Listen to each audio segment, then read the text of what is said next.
Hello everyone, let's have more news about the Warriors, but first don't forget to subscribe to the channel and leave a like. Giannis Antetokounmpo trade rumors get update, Warriors could benefit. The Golden State Warriors are well into starting their preparations for what could be a massive 2025 NBA offseason. What is at the top of their wish list? That would probably be Giannis Antetokounmpo. The expectation from a large part of the NBA community is that Antetokounmpo has played his last game with the Milwaukee Bucks. 3 straight first-round exits by the Bucks have the NBA world on the edge of their seats, anticipating a trade request. If when that day finally comes, the Warriors would love an opportunity to acquire the superstar who could extend this current championship window past the playing days of Stephen Curry. There is some room for hope that this will come to pass. New reports suggest Antetokounmpo controls his future. With Antetokounmpo being such a massive figure, literally and figuratively, in Bucks franchise history, many would expect the organization to owe him the opportunity to pick his next team. A recent report suggested Giannis controlling his future. Eric Pincus of Bleacher Report weighed in on the situation in Milwaukee. The national NBA writer expects the Bucks superstar to be in the driver's seat, according to his sources. Warriors fans have been going collectively bonkers over the fact that Antetokounmpo has been spending the recent portion of his offseason in San Francisco. That added to a longer list of reasons as to why Warriors could be a preferable destination. It will be a long time before anything is confirmed or finalized in this saga. Warriors fans will be glued to their seats until then. Now let's go to another video. Don't forget to leave a like. Incentive. I got a little bit of something down here. Like this video to add better role players. Manifest it for me. And let's beat our record for the most likes on a video maybe this year.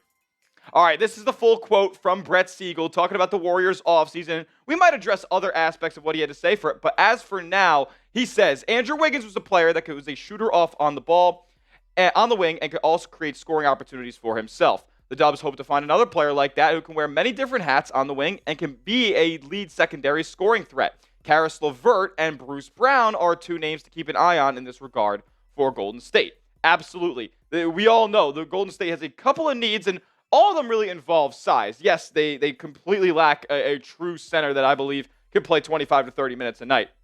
They also, though, lack a lot of size on the wing. Like when you think about this Golden State team, outside of Jimmy Butler, and is Jonathan Kuminga going to return? That's a question for a different day, but signs point to right now it's more likely than not that he's played his last game as a Warrior. They need size on the wing. Guy Santos is really the only guy coming off the bench that really provided anything in that regard for Golden State. So they don't not only need size on the wing, but they also need somebody who can put the ball in the cup on the wing as well. Jimmy Butler, we know, isn't the scoring threat that he once was, and it will likely be a guy who's more of a connector than a true secondary scoring option. So as for what Golden State can do to add talent to the roster at this point, well, in the sense of free agency, they have the non-taxpayer mid-level exception. That's probably something that we're going to be focusing on today. They also have the biannual exception. Maybe a couple of guys, and one of the guys we can talk about on this show will fit into that exception. They also have 2 trade exceptions, the second-round draft pick and the vet minimum as well. But that's not what we're talking about on today's show. Let's get into those 2 names that Brett Siegel talked about in that quote. And in all likelihood, you're going to have to use the non-taxpayer mid-level exception to go get a guy like Carris Levert. And I like Carris Levert a lot. As somebody who has had very good playoff success in the past as well. Maybe that was pre-2020, but still, a guy who could fill up the stat sheet, get buckets in bunches, and somebody who I think could be a 6th man of the year candidate potentially if he were to come to Golden State. He's put up really consistent numbers over the last couple of years, and yeah, it's a fall off from 21-22 where he averaged 17 points a game, but off the bench for Atlanta and Cleveland over the past couple of seasons has been somebody who's valuable and is worthy of getting paid, $14, $15 million a season. And is he the most efficient shooter in the world? No, but he has the ability to kind of have these different scoring bursts and punches, and that's kind of really what I'm looking for from Carris Levert. Somebody who can ease the pressure off of a Steph, off of a Jimmy, and if they're not on the floor at a certain period of time, he could just kind of man the second unit and go do the Carris Levert show and go get some buckets. Now, is he the most efficient three-point shooter? No. On the catch last year, shot 35%. Above the break, he shot the same percentage. But in the corners, only on 90 attempts, about 1 a game in the corner 3. He's shooting 42% from there. I could deal with that, especially when Jimmy and Steph carry so much gravity on offense. If he's going to be out there on the floor with them, then you better be able to go out there and hit the corner 3. The pull-up 3 percentage is also a very low volume as well, but I'm encouraged by his off of the dribble abilities as a scorer. We know Golden State does not have a ton of that. So what do you get in Carris Levert as a player? More of a detailed scouting report here. He is a streaky player. Like well, some nights he's going to have 3 or 4 points. Other nights he's going to have 20 to 25 points. It's just that kind of guy. He's not a high volume or a high efficiency three-point shooter. Throughout his career, he's hovered anywhere from 32 to 37%. So about mediocre to league average. He's also a good transition player. Like, he's going to give you the energy. I watched a good number of clips from him from 23-24. He's diving on the floor for loose balls. He is trying his best out there. But overall, he's not the greatest defender. Like, the numbers suggest that he can't really D up, and his team defense overall over the years has not been great. Just as a one-on-one defender, he's not going to be the player that I'm looking for first out of the bin. But I think the offensive capabilities are really what you're looking for here in Levert. I like the fit, honestly. Like, Golden State just needs somebody who can go get theirs out of the ISO.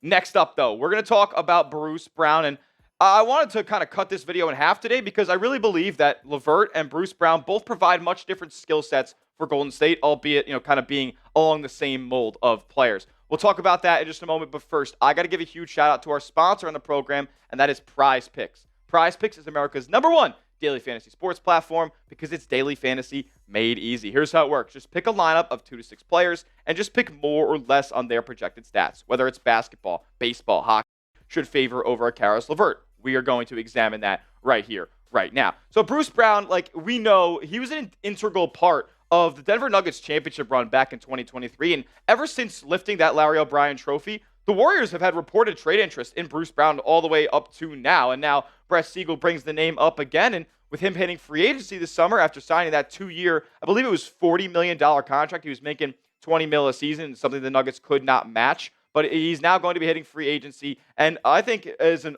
athletic point of attack, defending, slashing wing, this is a guy that, another kind of player that Golden State doesn't really have on the roster right now. And he's put up consistent production across the board throughout his NBA career. Like, definitely more of an efficient player because he isn't as much of a straight-up perimeter guy as Levert is. But this is a guy who can finish at the rim, finish through contact, create turnovers. Not going to be your lights-out, knock-down, high-volume shooter, even relative to Carris Levert. But he is going to be able to make athletic plays and is going to be able to defend guards at a pretty high level, and even some wings and bigs as he plays a lot bigger than his 6'4 frame. But like I said, he's not going to be a very good shooter really whatsoever. On catch-and-shoot attempts last year, he shot an abysmal 32.8%. And guess what? That was only on 68 attempts. Like, he's not taking a lot of threes at all. Above the break, he was even worse.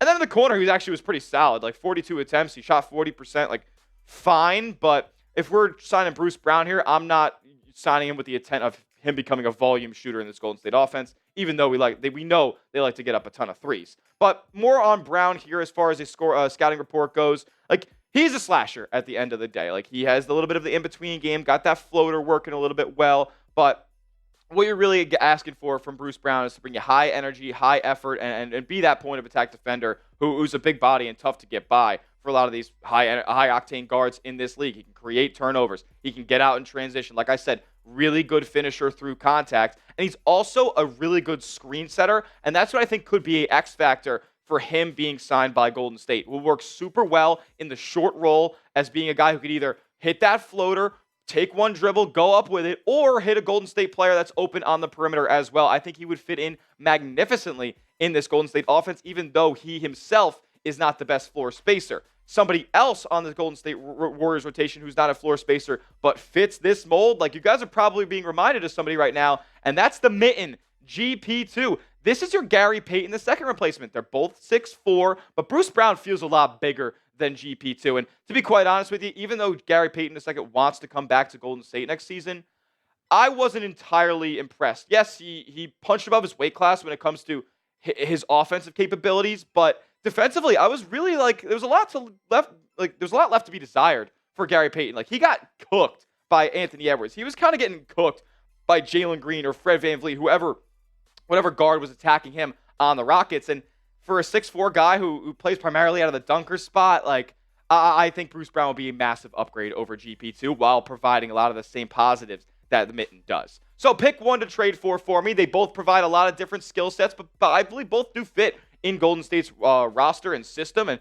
could provide positive things for Golden State in 2025-26. If it's Carris Levert, give me a CL in the comment section. If it's a Bruce Brown, give me those double Bs. Let me know what you guys think. Bring me Carris Levert in this situation, man. I'm not a hater on Bruce Brown. I've actually always loved the energy that he plays with, and he was a winning player in Denver, no doubt about it. He's kind of been in crappy situations ever since then. But overall, Levert just provides to me more of what Golden State is looking for this offseason. That's some sort of relief scoring the basketball. Like, what couldn't Golden State do when Steph Curry got injured? Oh, yeah, put the ball in the basket. That's the goal of this game, isn't it? Like, win games and put the ball in the cup. Golden State did not do enough of that, clearly, in the playoffs, and they're going to need to address it in this offseason. Levert can get his shot from anywhere on the court, in between game. 3 balls, okay, and he can finish at the rim as well and get out in transition. Yeah, he can fill up the stat sheet when it comes to getting buckets. I want Carris Levert if we're picking out of these two guys, that's for sure. And before we get out of here today, I just want to leave the real ones who are still watching this video with this. Golden State is going to make upgrades this season. Like, there's no doubt about it. They are going to upgrade this roster. And it's not only going to come from free agency. Like, yes, they have the non-taxpayer mid-level. They get the biannual. Like, they got other ways to sign people. But mostly, in my opinion, what's going to shape this roster is the trade market this offseason. And Mike Dunleavy said this: we are good giving up whatever it takes. Mike Dunleavy and his little circle of trust, they're hell-bent on doing whatever it takes to give Steph Curry, Draymond Green their 5th title and to bring Jimmy his 1st. I'm all in, and I believe in Mike Dunleavy. He sees the vision and knows that Joe Lacob needs to be nowhere near basketball decision-making. So let's talk about a quick five quick Warriors trade targets. One's going to be very quick because I don't think this is happening at all, even though there's reported interest lately, so he's on the list. Derek White of the Celtics would likely be maybe the most perfect player in NBA history to play alongside Steph Curry. I would love it, but it's probably not going to happen. Cam Johnson, that's a little more realistic. I'm in on that. Size, versatility, elite shooting from all spots on the floor. Love me some Cam Johnson. Kobe White is a name that's running hot around Warriors Twitter right now. I like him as a scoring guard and somebody who can give you that punch off of the bench. Maybe you start a mix of Steph as being the primary ball handler, and Steph plays a little bit more of the two. What about Daniel Gafford, who I talked about in my perfect offseason video? He's pretty solid when it comes to what he makes right now. Makes about $13 million, and I think for Golden State's rebounding issues, he would provide a lot of positives there. And then Wendell Carter, kind of a best of both worlds. He can board up and space the floor as that, starting center of the future for Golden State. I think he fits magnificently. Solid shot blocker as well. So with that being said, that'll do it for today's edition of Warriors Today by Chat Sports. Make sure you are subscribed to the channel, because if any of these rumors materialize, we will be bringing you the latest right here at Warriors Today. Lock us in as your #1 spot for Warriors content all offseason long. We'll see you guys in the next one. And as always, let's go Dubs. On the Warriors summer of Giannis. First, though, I need you to hit subscribe. I'm Arthur Ballesteros. This is Warriors Digest. We bring you daily videos breaking down everything going on with the Warriors. If you're part of the 30% who watches the videos on a regular basis but isn't subscribed, just hit the button so you're in the loop, because the news is moving fast, furious. A new report out on Giannis Antetokounmpo requesting a trade amid Warriors rumors. This is from Sports Illustrated. Now, they're talking about a story from NBA insider Eric Pincus, who details what is being talked about at the NBA Combine in Chicago and what NBA executives and agents, what the whispering is going on behind the scenes here. So this is the report from Eric Pincus. So according to Bleacher Report, the anticipation is Antetokounmpo will request a trade out. So this is the quote: several agents have been pulled at recent NBA Combine in Chicago, and they believe that the former NBA MVP will direct the Bucks to send him to his preferred location. Now, this is an update, as of course there's been a lot of speculation after Shams reported that Giannis was open to a future outside of Milwaukee. That didn't go into detail about him requesting a trade to a specific spot, which is key to the Warriors landing him if they're going to, and I'll explain why in just a second. But this is a new wrinkle to the story here, that the speculation is he will be asking the Bucks to send him to his preferred location, whatever it might be.